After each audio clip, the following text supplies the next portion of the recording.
Kejayaan Malaysia mengurangkan separuh kadar kematian ibu MMR antara 1957 hingga 1970 disifatkan kemajuan besar kesihatan umum di negara ini. Ketika itu, nisbah MMR mencatat penurunan daripada 280 kes kepada 141 bagi setiap 100,000 kelahiran hidup.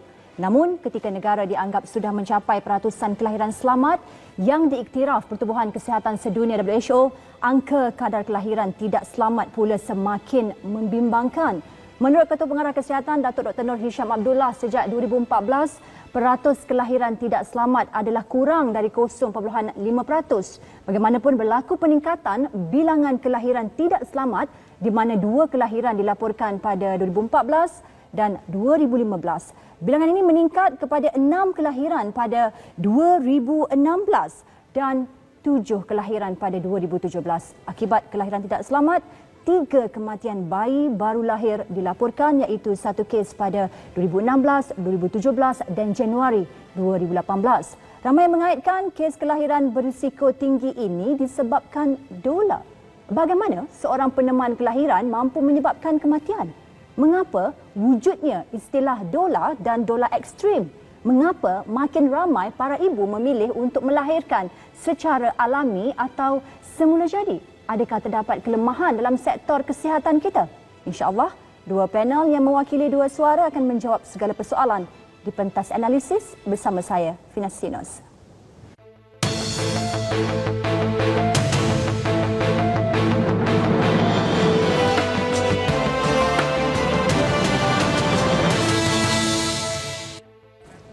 Dolar, peneman ibu atau pengganti doktor? Itu topik yang akan kita bincang pada malam ini. Namun, sebelum saya memperkenalkan kedua-dua panel yang hebat, suka untuk saya maklumkan bahawa kedua-dua panel yang kami jemput pada malam ini tidak memperoleh sebarang soalan daripada tim produksi sehinggalah ke saat ini. Saya ucapkan terima kasih kepada kedua-dua panel kerana memberi kerjasama yang amat baik, dan perbincangan hari ini akan melibatkan penggunaan bahasa perubatan yang mungkin agak sensitif buat kita. Dan tanpa membuang masa, di sebelah saya adalah, di sebelah hujung sana sebenarnya, adalah Profesor dan Konsultan Perbidanan dan Sakit Puan Universiti Malaya, Profesor Dr. Imelda Balcinan. Assalamualaikum, Prof. Waalaikumsalam. Terima kasih, Prof, kerana sudi hadir. Terima kasih menjemput saya hari ini. Rakyat Malaysia yang menjemput, Ya, Prof. betul. Dan Terima kami kasih. TV Al-Hijrah berbesar hati. Terima kasih kepada semua.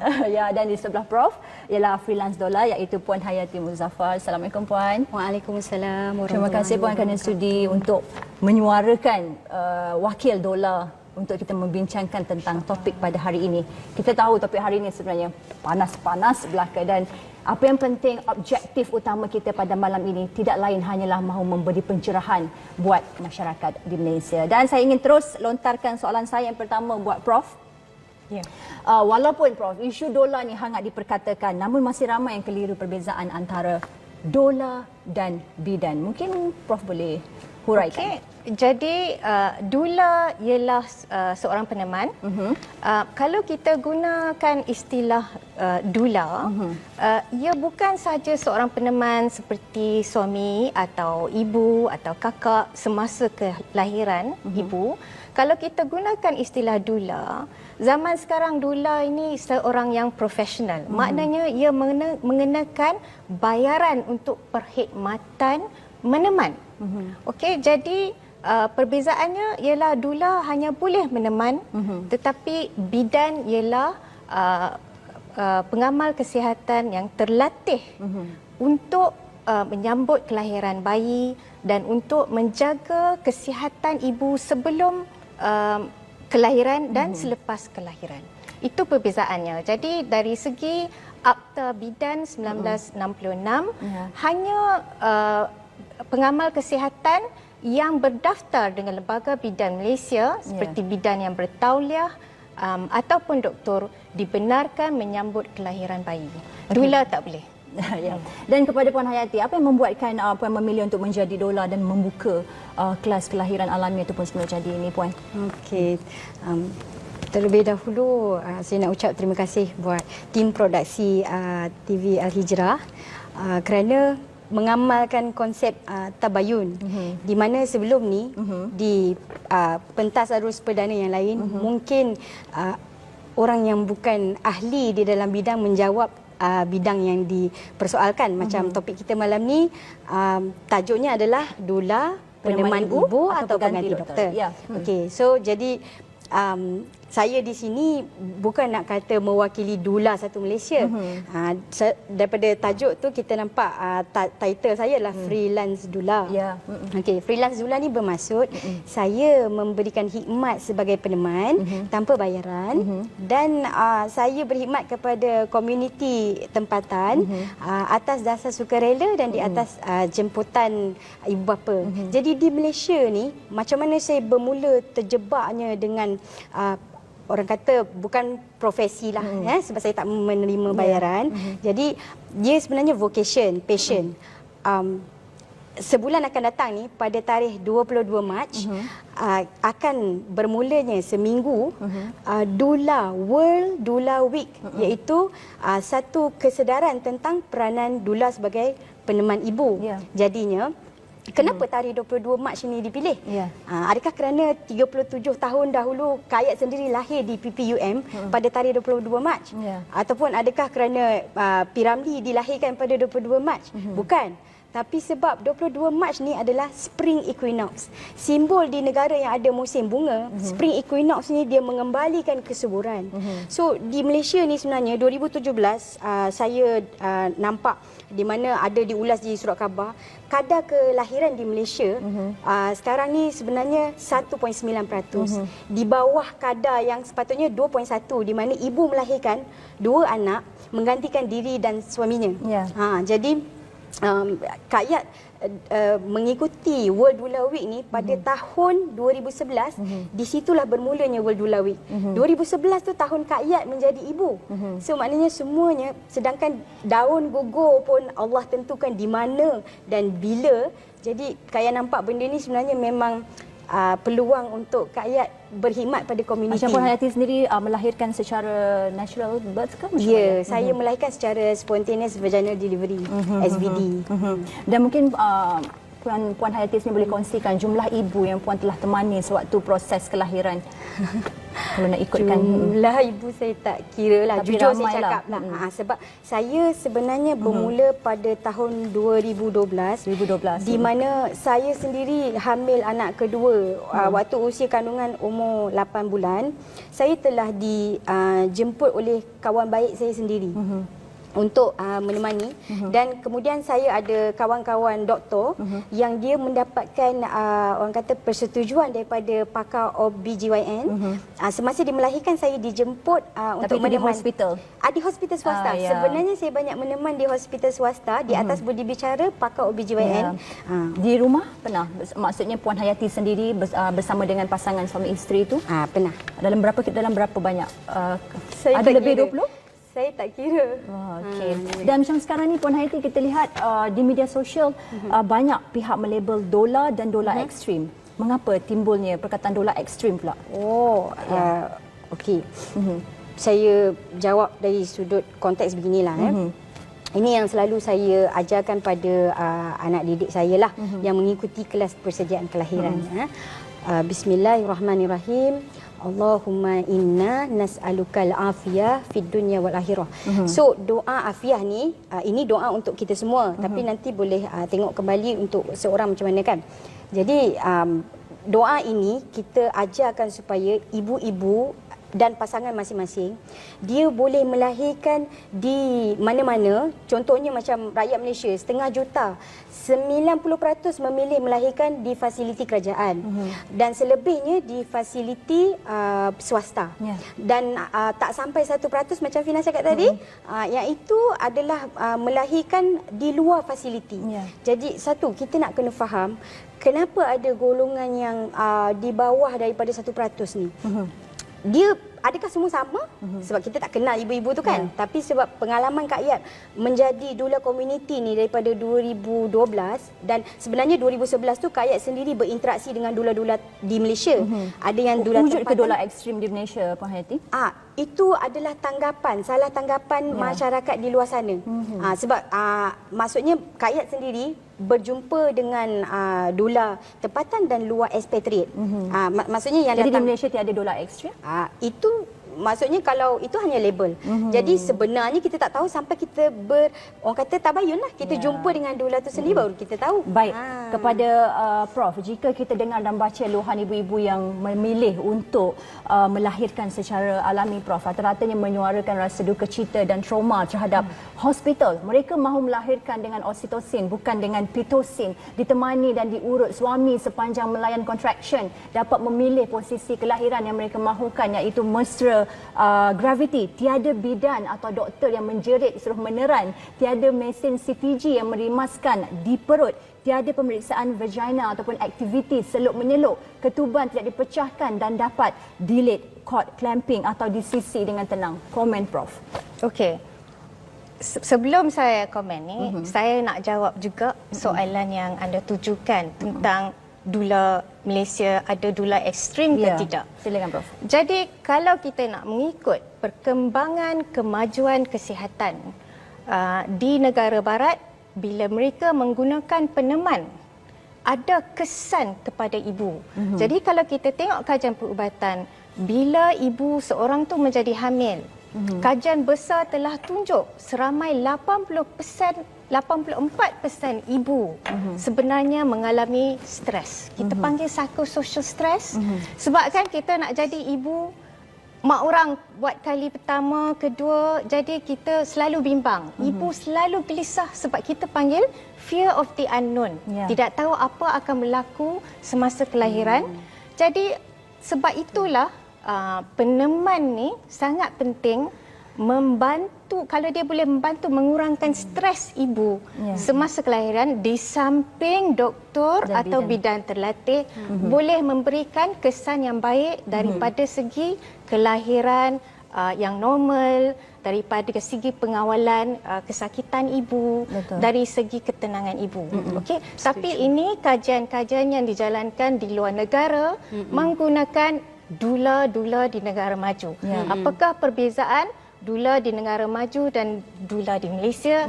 Di negara maju terdapat pertubuhan doula, persatuan doula yang memantau kegiatan doula, memastikan mereka memberi kualiti perkhidmatan. Jadi kalau anda tengok, cuba cari doulauk.org, australiandoulas.com dan Doula of North America, DONA. Mereka, kalau anda tengok doulauk.org, terdapat 700 doula yang berdaftar dengan pertubuhan ini. Apakah kegiatan mereka? Mereka memberi kursus. Kalau anda nak jadi doula, dia kata datang menyertai kursus mereka yang diberi pengesan. Kalau nak buat kursus kena ada validation. Tak boleh siapa-siapa saja buat kursus. Ya, validation dan diiktirafkan oleh pihak kesihatan. Jadi doula mereka, dia kata kalau Australian doula.com, datang untuk kursus 6 hari. Lepas 6 hari anda tak jadi doula lagi. Kena masuk jadi dapat L, license L. Okey, jadi doula pelatih. Trainee doula kena di bawah penyeliaan doula senior dan memastikan anda memberi perkhidmatan yang memuaskan sekurang-kurangnya 3 kali sebelum jadi doula. Sama lah dengan latihan lepas itu mereka kena berdaftar, okey, dan ikut garis panduan. Jadi persatuan ni ada garis panduan dan standard operating procedure. Apa doula boleh buat, apa doula tak boleh buat. Apa doula tak boleh buat? Nombor 1, tak boleh bagi nasihat perubatan. Sama ada ibu ni boleh bersalin natural atau caesar, tak boleh bagi nasihat macam tu. Betul. Nombor 2, tak boleh bagi buat birth plan dengan ibu. Yang ni hanya boleh dibuat dengan bidan terlatih ataupun doktor. Okey. Nombor 3, kena kerjasama dengan doktor dan ibu. Tak boleh buat fear mongering. Maknanya tak boleh menakut-nakutkan ibu sampai dia tak berani nak masuk hospital, takut. Sebab kita dah tahu 84% ibu ni sudah ada stres dan stres ni meningkat meningkat ke arah Macam mana kelahiran. pula kalau masa tahun 2011 masa saya jadi anak sulung? Saya masa tak habis lagi. melahirkan anak sulung. Tak, saya nak katakan pasal stres tu. Sebab saya sendiri ibu, sebelum saya melahirkan saya dah stres dah. Daripada Yes. golongan perubatan, pengalaman pergi ke klinik kesihatan Saya sendiri. boleh explain. Daripada Daripada orang yang bersalin 84, kan? dari 84% yang stres, 6% stres yang lebih teruk. Ya. Okey. Ini statistik ni kita boleh dapat dekat data Yang kat ni mana? study dari USA. Okey, Untuk data ibu di USA. ibu di USA Bukan dan ibu di Malaysia lah. Ada data untuk ibu-ibu di negara lain juga. Yalah. Banyak anxiety, fear of the unknown. Yes, betul. Jadi Saya apa lagi pertubuhan ini buat? Baik. Okey, mereka menerima aduan dari orang ramai. Mengenai stres itulah. Tak, dan mengenai dula. Baik. Jadi kegiatan dula dipantau. Ya. Dan itulah sebenarnya perbezaan yang cuba saya faham apa yang cuba disampaikan oleh Prof sebentar tadi. Betul. Maksudnya Prof, sebelum kita ke commercial break, memang wujud dola ekstrim di Malaysia? Ya, dula di Malaysia tidak ada Persatuan Dula Malaysia yang memantau kegiatan dula di Malaysia. Mereka tidak ada kursus yang diiktirafkan oleh Kementerian Kesihatan Malaysia. Jadi kalau kita nak mengikut perkembangan negara maju, dula-dula Malaysia juga mesti mengikut perkembangan negara maju dan mengikut peredaran zaman. Mereka mesti buat pertubuhan, mereka mesti dipantau, mesti ada kursus Dan mengikut garis panduan. dan diiktirafkan oleh Dalam Kementerian proses rasanya Kesihatan. kan. Baik, okey. Saya nak selepas break nanti saya nak memohon Prof untuk menjawab soalan yang berkenaan dengan keluhan ibu-ibu. Selepas ini jangan ke mana-mana. Analisis berat seketika.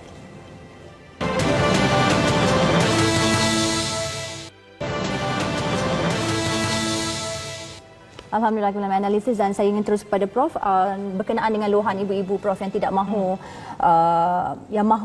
melahirkan dengan oksitosin bukan dengan pitocin, mahu memilih posisi kelahiran yang menstrual gravity, tidak mahu bidan atau doktor menjerit suruh push, tiada mesin CTG. Mengapa Prof?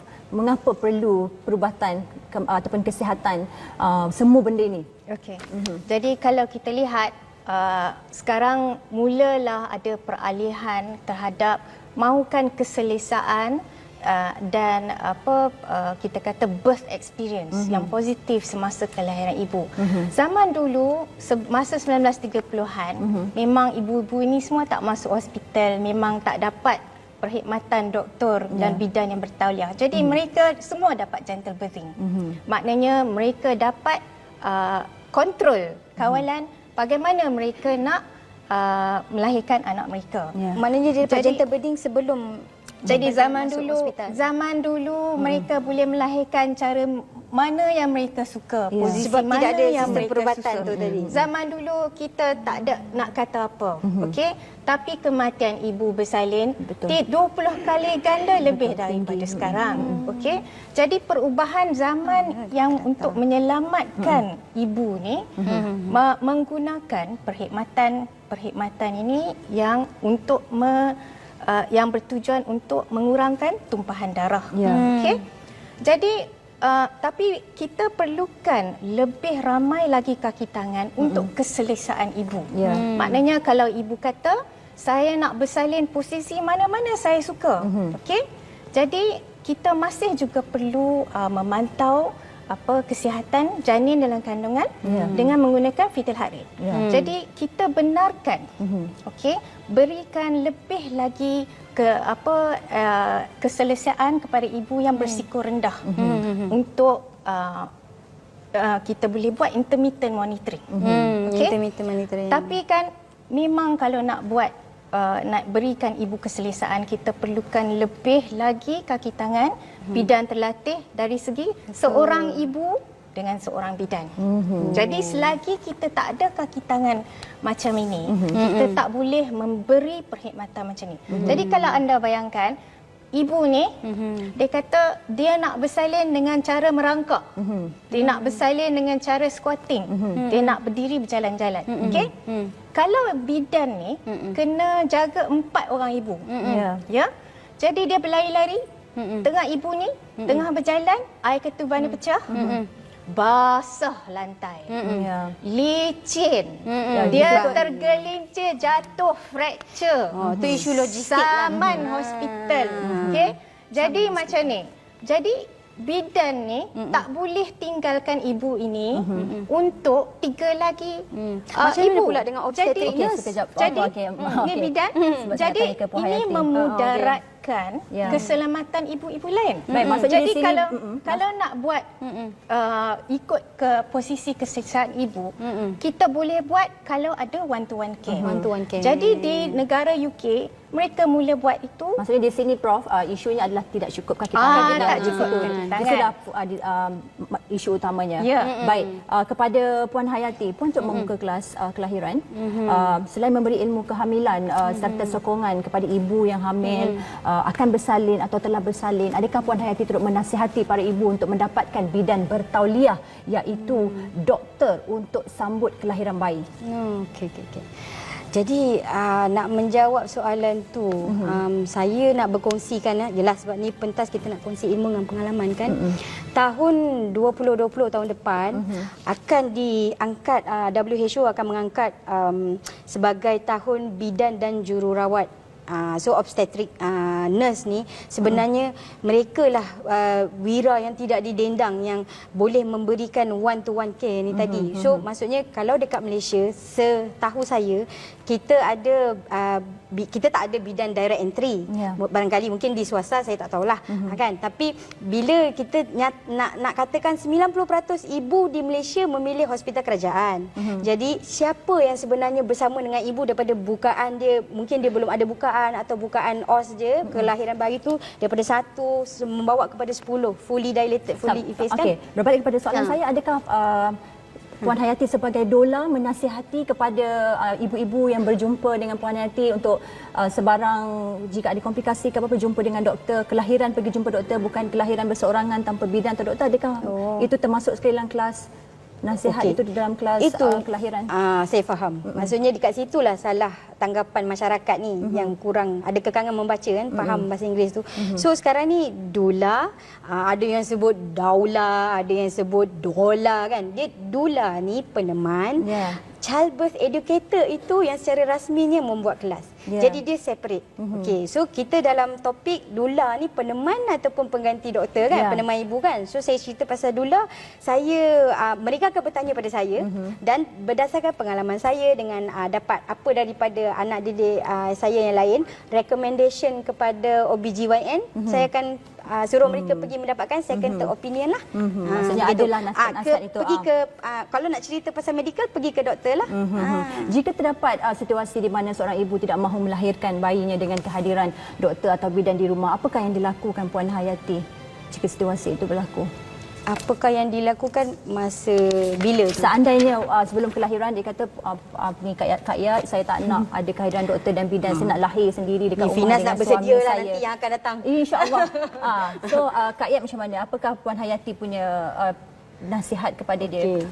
Menasihatkan dia untuk dapatkan bidan ataupun doktor ataupun tak apa, saya menjadi peneman awak ke bagaimana? Okey. So kita kena faham konteks untuk di Malaysia sebab kita nak ambil teladan daripada luar, macam Prof Imelda memang banyak pengalaman dekat UK which is a very good benchmark, 17 tahun kan. Dan saya difahamkan Prof baru kembali ke tanah air berkhidmat di PPUM 4 tahun yang lepas. So macam saya daripada tahun 2011 dah kena kaji, saya dah buat analisis ni sebelum analisis ni lagi. Kena untuk diri sendiri kan. Jadi apa yang kita dilatih semasa training pada tahun 2012 boleh saya tu, mencelah apa yang training Dulayat dah buat? training yang saya dah hadiri. Ada tak diiktirafkan oleh Kementerian Kesihatan Malaysia? Okey. Yang itu macam ni. Pertama kali masa saya dilatih untuk menjadi doula tu pada tahun 2012, dia di bawah pimpinan seorang doktor yang bekerja di Jakarta sebagai doktor pakar kecemasan. Jadi dia ada studio yoga. So dia ajar di dalam prenatal yin yoga. Jadi untuk menjadi orang kata penyokong emosi. So saya nak kata timeline ibu ni untuk menggunakan khidmat peneman, dia daripada childbearing years tu panjang. So daripada Tak dia jawab nak lagi soalan. Adakah training ini diiktirafkan oleh Kementerian Kesihatan Malaysia? dia training ini dengan training Amani Birth yang dibawa tu atas dasar jemputan ibu-ibu di Malaysia yang memerlukan latihan itu. Jadi dipanggil Aisyah Al-Hajar ni Ada tak diiktirafkan oleh Kementerian Kesihatan Malaysia? Dula-dula ni ada dah dula berdaftar di bawah Persatuan Dula. Maksudnya macam ni. Di Malaysia kita tidak ada keperluan Jadi masa kegiatan tu tidak dipantau. dipantau. Maksudnya Oleh kita siapa? Oleh ibu bapa. Sebab kita Ibu secara bapa sukarela nak buat aduan kepada siapa? kepada Biro Aduan. Biro aduan mana? Biro Aduan Kementerian Kesihatan. Baik. Ah. Baik, terima kasih Prof. Prof dah macam yelah, nak mengganti beradu. saya. Okey, terima kasih Prof untuk soalan tu. Saya dapat tanyakan kepada Puan Hayati. Sewaktu proses kelahiran, macam Puan Hayati kata, Puan Hayati dah bersama-sama dengan ibu di rumah, banyak kes kan, banyak situasi yang sebab melahirkan ni dia macam banyak proses situasi yang fisiologi. Puan Hayati bersama-sama dengan ibu. Puan Hayati berada di mana ketika itu? Berada di sebelah ibu untuk menenangkan atau menyambut kelahiran bayi ke bagaimana? Ini untuk kita memberi pencerahan kepada masyarakat. Betul-betul. Okey. Sebenarnya Secara ringkas sebab kita nak ke commercial break. okey. Di mana-mana ibu tu perlukan. Sebab ibu ada autonomi untuk memilih. Dia nak saya kat mana. Jadi dia ada suruh possibility pergi kat mana. untuk Saya nak Puan menjelaskan, Hayati untuk berada menyambut Sebab kita sudah dilatih untuk tidak memegang bayi, untuk tidak membuat kerja-kerja bidan. Di situ kita perlukan bidan untuk membuat. Baik, jika tiada kehadiran bidan bersama dengan ibu dan ayah di situ, bagaimana jika berlaku sebarang komplikasi? Contohnya bayi songsang. Apa yang bagaimana Puan Hayati untuk mengendalikan kes-kes sedemikian seandainya tiba-tiba bila tengok bayi itu bukan dalam kedudukan yang sepatutnya? Sebenarnya kalau kelahiran bayi songsang yang kita dikongsikan ilmu itu oleh pakar luar pun mereka hands off. Sebab ibu tu sendiri bila dia bersalin, dia akan membuka laluan tu bila dia dalam keadaan posisi sebenarnya mesra solat. Dia bukan saja posisi mesra graviti. Sebab saya ada anak didik yang dia bersalin dalam keadaan kiam, dalam keadaan rokok, dalam keadaan apa ni orang kata. Tapi dengan kehadiran bidan dan doktor ketika itu? Maksudnya tak yang di hospital swasta. Maksud saya yang memang puan, apa yang saya tanyakan ini adalah Puan Hayati jika situasi yang Puan Hayati di rumah bukan di hospital.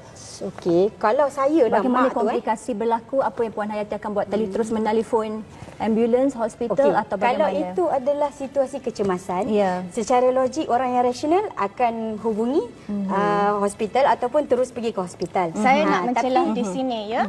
Dula Silakan. tidak ada apa-apa training perubatan untuk mengenali apakah kecemasan. Selalunya kalau anda tidak ada training, akan terlambat. Bila anda dapat tahu ibu ni ada masalah, terlambat.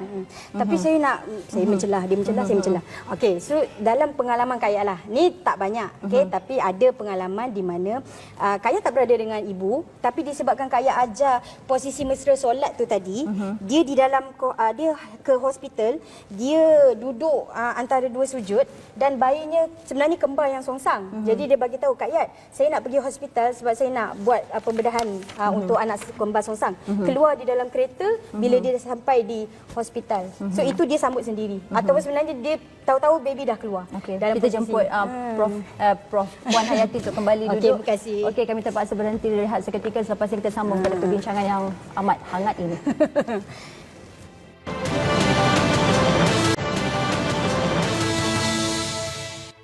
Alhamdulillah, kami melakukan analisis dan topik analisis kita hari ini, doula peneman ibu atau pengganti doktor, dan saya mahu terus ajukan soalan saya kepada Prof.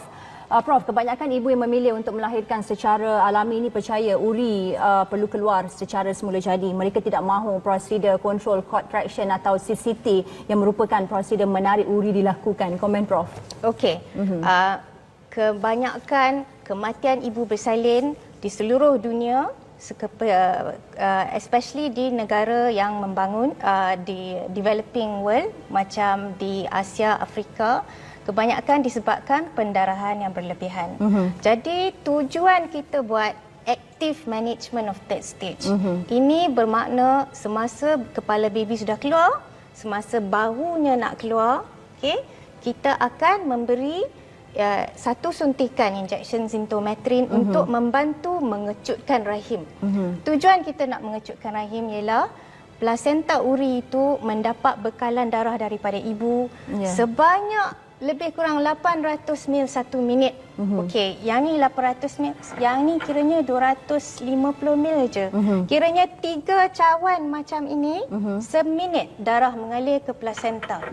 Jadi selepas bayi dilahirkan, selepas plasenta itu atau uri itu mula nak tanggal daripada permukaan dinding rahim, kalau dia tak tanggal seluruhnya dan keluar dengan cepat, pendarahan boleh berlaku 3 cawan seminit. Inilah menyebabkan kematian ibu bersalin jika anda tidak sempat menghentikan pendarahan ibu ini. Ya, baik. Jadi yang kedua, satu kita dah bagi Zintometrin. Kedua, kita clamp the cord. Clamp cord tidak semestinya kena buat immediately atau serta-merta. Kita boleh buat delayed cord clamping. Okey. Dan ketiga, kita keluarkan uri itu. Okey. Dan itu kita panggil control cord traction. Dengan kita membuat ini saja, kita mengurangkan masalah pertumbuhan darah berlebihan sebanyak 50%. Jadi ibu-ibu kena dapat inform consent sebelum memilih. Tidak ada maknanya kita kata ini pilihan ibu kalau ibu tak faham kenapa kita buat perkara ini. Baik. Jadi bila yang ni kita panggil gentle birthing sebab ibu nak pilihan dia sendiri bagaimana dia nak melahirkan. Jadi di negara UK terdapat peralihan sebab kita panggil patient centered care. Jadi kita nak bagi kepuasan birth experience kepada ibu ni, tapi anda kena tahu ada akibatnya kalau kita tidak teruskan memantau ibu ini dan mengambil tindakan jika terdapat tumpahan darah. Baik. Okey. Jadi dengan sebabnya kita nak memberikan ibu lebih keselesaan, baru-baru ini pada tahun 2015 pihak kerajaan negara UK telah mengeluarkan satu report. Ini anda boleh cari dekat internet www.gov.uk yang dipanggil The Report of Morecambe Bay Investigation. Satu hospital di negara UK telah terlampau dalam memberi gentle birthing kepada ibu supaya ibu dapat melahirkan anak secara alami at all cost. Maknanya mereka mengabaikan keselamatan ibu dan anak untuk memberi ibu peluang kelahiran secara alami, tidak memanggil doktor bila ada kecemasan. Terlambat. Jadi bidan-bidan ni diberikan kritikan yang teruk. Okey, sebab 3 kematian ibu dan 16 kematian bayi dan ini 200 muka surat laporan dipampang di www.gov.uk sebagai pengajaran kepada doktor-doktor di negara UK dan hospital-hospital supaya tidak terlampau dalam memberi pilihan kepada ibu dan tidak mengambil tindakan untuk menyelamatkan nyawa ibu. Baik, terima kasih Prof. Kepada Puan Hayati, macam dalam situasi Puan Hayati bersama-sama dengan ibu yang mahu melahirkan, apakah yang akan Puan Hayati lakukan jika 30 minit hingga sejam selepas bayi lahir uri masih tidak keluar? Dan jika uri keluar, bagaimana Puan Hayati untuk memastikan tiada sisa uri yang masih tertinggal di dalam rahim? Okey. Kalau kita ikutkan pada polisi KKM, iaitu polisi penjagaan mesra ibu dan juga breastfeeding friendly hospital initiative, dia saling melengkapi dan juga dia adalah complementing each other lah. Dalam garis panduan ini, dia ada mengatakan bila bayi lahir, sepatutnya dia terus mendapat sentuhan skin to skin. Maknanya ke dada ibu lah, maknanya ibu rangkul bayi. So di sini adalah oksitosin tadi, dia akan menjadi, orang kata, mencanak di kelenjar pituitari ibu.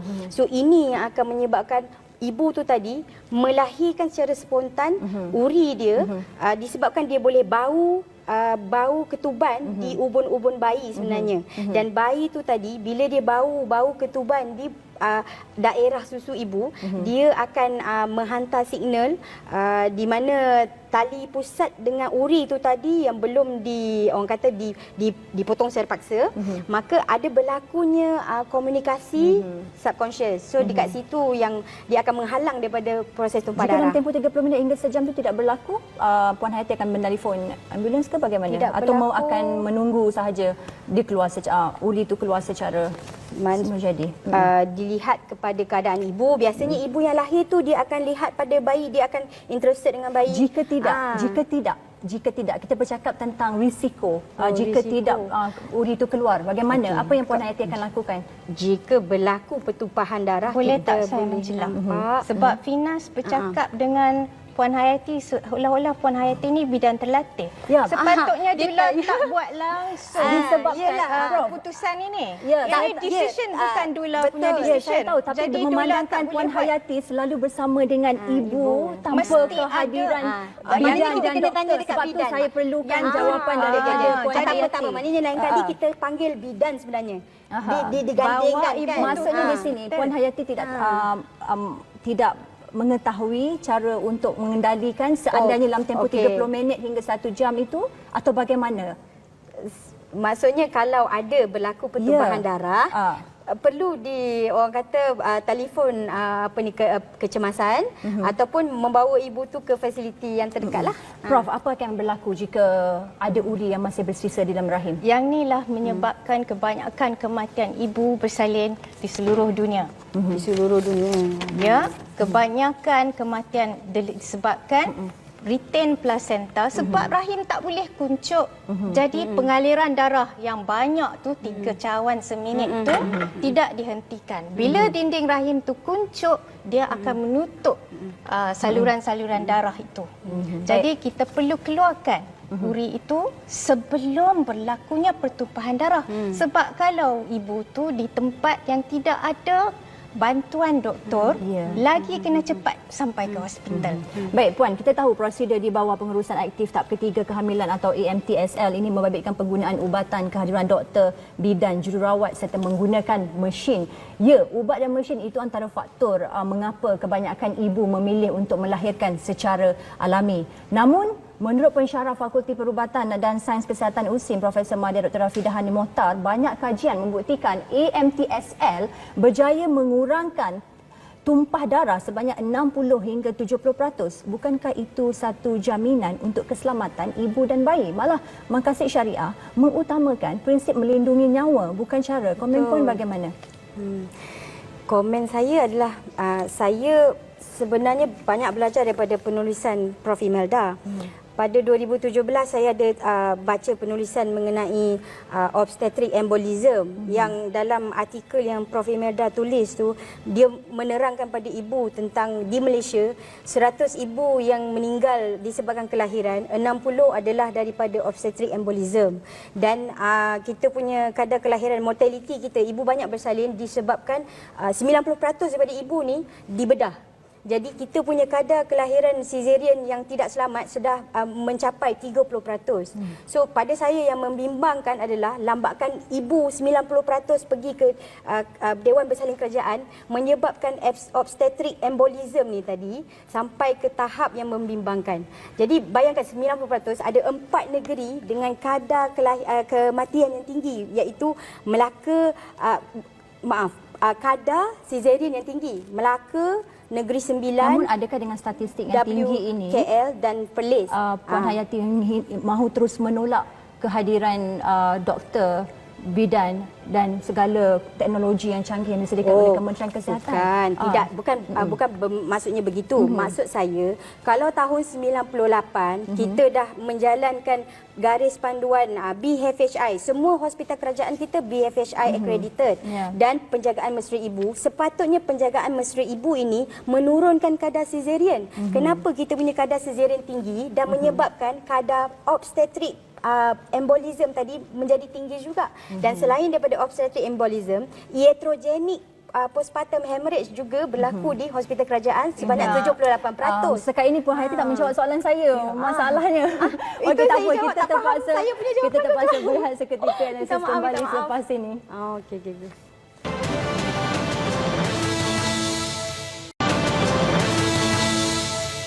Alhamdulillah, kemudian analisis dan saya terus kepada Prof. Ini berkenaan dengan VBAC, Prof, atau melahirkan anak secara normal selepas pembedahan Caesar.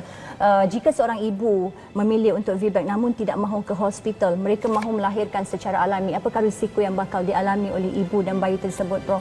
Okey, kita ada 5 faktor di mana kalau ibu ini terpaksa kita akan memberitahu ibu mereka harus menjalani pembedahan Caesar untuk menyelamatkan nyawa. 5 faktor. Satu ialah jika ibu ini ada plasenta atau uri di bahagian bawah pangkal rahim, jika dibenarkan kelahiran yang normal, dia akan mengalami pendarahan yang berlebihan dan kematian. Nombor 2, bagaimanakah cara dia mendapat cesarean section pada masa dahulu? Jika Caesar itu dibuat, kita panggil classical cesarean section. Maknanya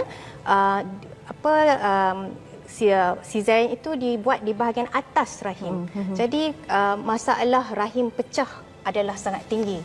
Jadi ibu yang pernah mendapat classical cesarean, kita akan memberi nasihat, jangan cuba kelahiran natural, buat cesarean section untuk kelahiran yang seterusnya.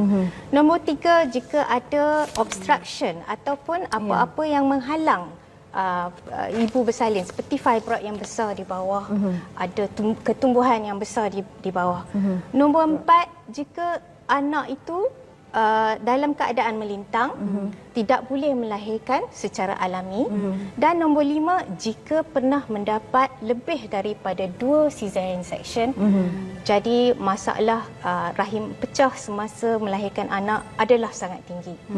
Jadi kalau kita 5 perkara ini sudah kita exclude, okey, dan mereka hanya ada 1 atau 2 cesarean section, kami kata untuk keselamatan ibu, datang melahirkan anak secara alami di hospital.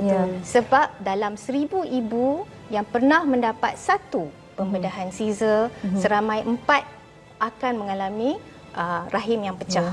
Okey, jadi kalau dia ada masalah di hospital, kita ada transfusi darah, perkhidmatan, boleh dapat darah dengan cepat, boleh masuk ke Dewan OT dengan cepat, kita boleh selamatkan nyawa ibu tu.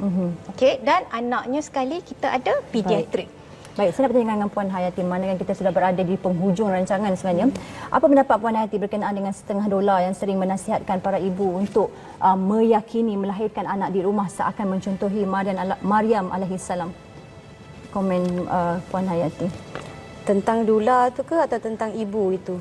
Tentang nasihat doula kepada ibu, apabila kita melahirkan anak di rumah secara alami, kita seakan mencontohi Maryam alaihissalam. Okey, tentang nasihat tu tadi sebenarnya kalau kita melihat kepada White Ribbons Alliance, dia ada meletakkan 7 di dalam 7 hak asasi ibu tadi, di mana ibu ada autonomi untuk membuat pilihan. Jadi tidak patut ada sebarang orang lain yang memberikan dia orang kata paksaan ataupun dorongan untuk dia membuat keputusan. So biasanya kita diajar dengan teknik brain, kita guna otak. B tu apakah benefit untuk menerima atau menolak prosedur. R tu kita menimbang tara sama ada risiko yang mendatangkan mudarat seperti risiko menerima prosedur yang mendatangkan risiko iatrogenik. Maknanya bila menerima ubat-ubatan mendatangkan risiko. A tu perlu diberikan alternatif. Maksudnya kalau nak buat cara macam ni tak, rasanya risiko dia tinggi, apa alternatif kepada apa pilihan yang lain yang ada yang lebih baik. Jadi I itu tadi istiqarah lah, dan menggunakan insting naluri ibu tu tadi. Dan N, kalau tidak ada pilihan lain, apa yang ibu tu boleh lakukan, sama ada pergi ke pakar lain atau tidak. Jadi komen saya, jangan kita paksa ibu tu, kita pandu dia, bawa dia pergi kepada OBGYN dan dia sendiri berbincang dengan doktor dia.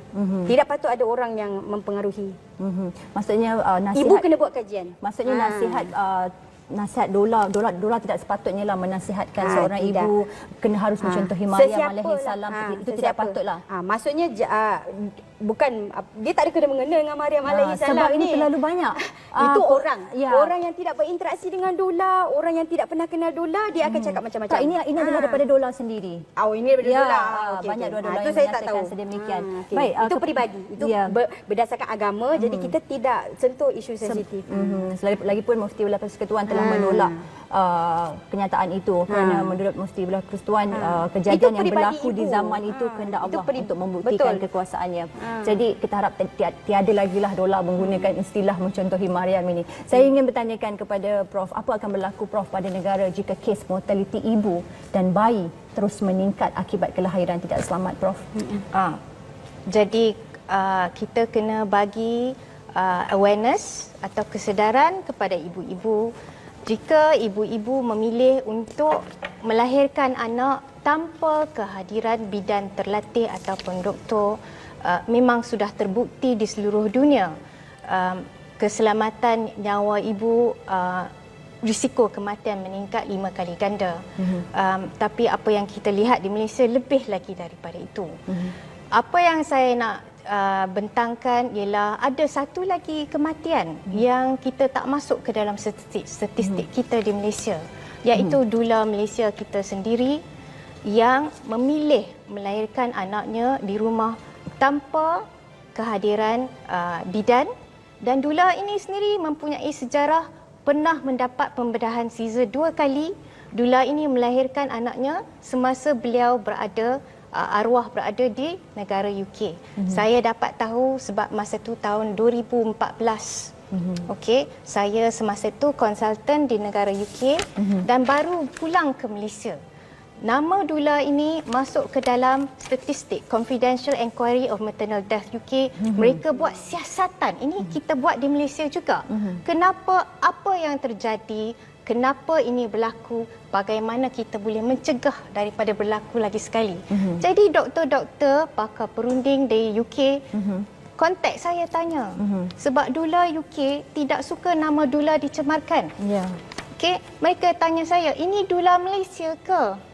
Kenapa ini boleh terjadi? Jadi, apa saya nak jawab? Jadi, saya terpaksa jawab, doula ini tidak berdaftar dengan mana-mana pertubuhan yang diiktirafkan oleh Kementerian Kesihatan Malaysia. Itu masalahnya. Jadi, saya nak bagi nasihat, okey, kalau kita nak menggunakan perkhidmatan doula, doula ini mesti berdaftar dengan pertubuhan yang diiktirafkan oleh Kementerian Kesihatan Malaysia, mesti dipantau kegiatannya, mesti ada aduan yang boleh dibuat oleh orang ramai kepada pertubuhan ini, dan kita mesti ada kualiti. Kita tak mau dengar kenyataan daripada Kementerian Kesihatan Malaysia bahawa terdapat 2 kematian ibu dan 2 kematian bayi yang dikaitkan dengan khidmat doula. Baik. Yang ni kira negatif untuk doula Malaysia. Betul. Kepada Puan Hayati, mengikut statistik bahagian pembangunan kesihatan keluarga Kementerian Kesihatan, ada 2 kematian ibu pada 2013, 2 kematian bayi pada 2016 dan 2018 akibat kelahiran tidak selamat. Undang-Undang Mengawal Selia Amalan Perbidanan Akta Bidan 1966, Akta 436 menyatakan selain daripada doktor, hanya anggota kesihatan terlatih dalam bidang perbidanan dan berdaftar dengan Lembaga Bidan Malaysia sahaja yang boleh mengendalikan kelahiran. Betul. Macam Puan Hayati sentiasa bersama-sama dengan ibu yang datang ke kelas Puan Hayati anjurkan. Adakah ibu-ibu di Malaysia ini cakna, fahami ataupun tahu tentang akta ini? Maksudnya dia tahu atau tidak Yang perlu, sewaktu melahirkan perlu ada bidan, perlu ada doktor.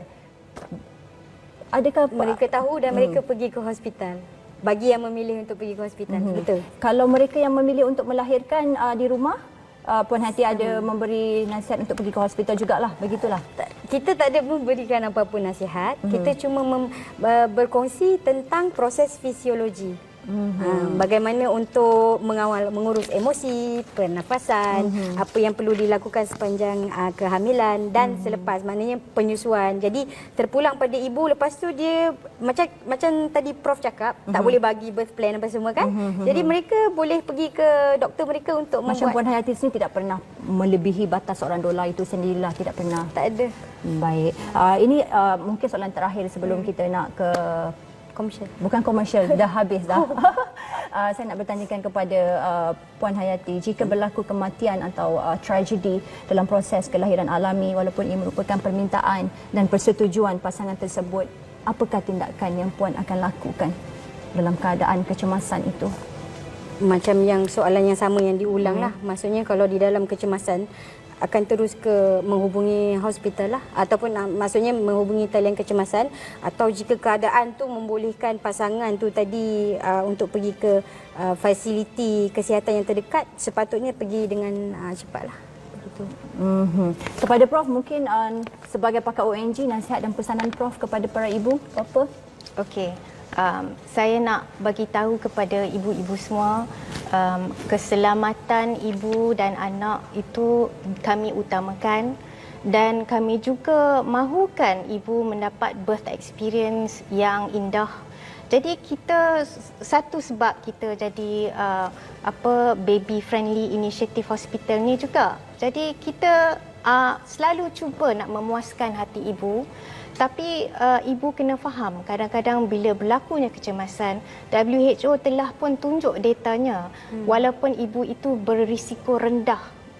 Kadang-kadang dalam 10 ke 15%, 1 dalam 7 ibu yang berisiko rendah, terdapat kejadian yang kita tidak jangka berlaku semasa proses kelahiran yang menyebabkan dia menjadi berisiko tinggi dan kita perlu bantu secara kecemasan. Jadi sebab itulah walaupun ibu itu berisiko rendah, kena ada bidan terlatih juga untuk menyambut kelahiran bayi itu, sebab bidan terlatih ini telah dilatih cara-cara mengenal pasti masalah sebelum ia menjadi kecemasan. Yang tu yang penting. Jadi walaupun ibu itu berisiko rendah 10% mengalami cesarean section, sebab kita tidak boleh menjangka apa boleh berlaku semasa kelahiran. Baik, kepada Puan Hayati mungkin kata-kata penutup sebagai wakil Dola. Okey. Untuk ibu-ibu di luar sana, saya ingin menyarankan belajar penjagaan mesra ibu tu, mintalah pada jururawat obstetrik, kerana mereka memang dilatih untuk menjalankan polisi KKM. Jadi penjagaan mesra ibu ni sepatutnya menurunkan sebarang orang kata risiko. Sebab itu dijadikan garis panduan mesra ibu. Jadi kalau untuk bagi siapa yang tengok Kak Yap punya Facebook, kita akan kongsikan mengenai panduan ni tadi, dan mintalah kepada Kementerian Kesihatan, stafnya untuk bersama-sama bekerjasama untuk menjalankan garis panduan itu sepenuhnya. Baik, terima kasih kepada Puan Hayati dan Prof kerana sudi hadir untuk sama-sama kita mencari pencerahan. Dan sedikit conclusion daripada saya dalam hal ini, dolar tidak boleh dipersalahkan. Ini kerana kewujudan dolar ekstrim telah mencemarkan peranan pembantu ibu ini. Selagi seorang dolar itu menjalankan tanggungjawabnya dengan hanya memberikan sokongan dari segi emosi, ilmu kehamilan dan sokongan fizikal menerusi urutan dan sentuhan kepada para ibu, tanpa menasihatkan para ibu untuk tidak melahirkan di rumah, untuk tidak mengambil rawatan atau ubat di hospital sepanjang tempoh kehamilan, selagi itu jasa dolar perlu kita hargai. Dan sebagai umat Islam, peganglah ayat Allah dalam surah Al-Isra ayat 36 yang bermaksud, dan janganlah kamu mengikuti apa yang tidak kamu mempunyai pengetahuan tentangnya. Sesungguhnya pendengaran, penglihatan dan hati semuanya akan dipertanggungjawabkan. Dan pada Februari 2018, Mufti Ulama Persekutuan Datuk Dr. Zulkifli Muhammad Al-Bakri juga telah menyatakan khidmat dolar tidak boleh dilakukan tanpa pemerhatian doktor atau bidan yang terlatih. Melakukan sesuatu yang membahayakan atau mencalarkan kehormatan dan juga melibatkan harta atau jiwa umat Islam adalah tindakan kezaliman yang diharamkan Allah. Dan itu sekian analisis minggu ini. Saya Fina Sinos. Assalamualaikum warahmatullahi wabarakatuh.